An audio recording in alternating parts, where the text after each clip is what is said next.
सुंदरगढ़ सहर में एवं भयंकर उत्तेजना दुई गोष्ठी मध्य संघर्ष पर एवं अशांत हो पड़ी सुंदरगढ़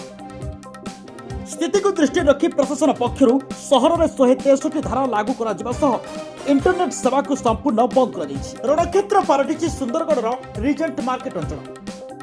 दुई गोष्ठी मध्य महामयी संघर्ष जो भयंकर स्थिति उपजी संघर्ष में 4 पुलिस कर्मचारी समेत 12 जन गुरुतर आहत होती स्थिति एते उत्तेजनापूर्ण रही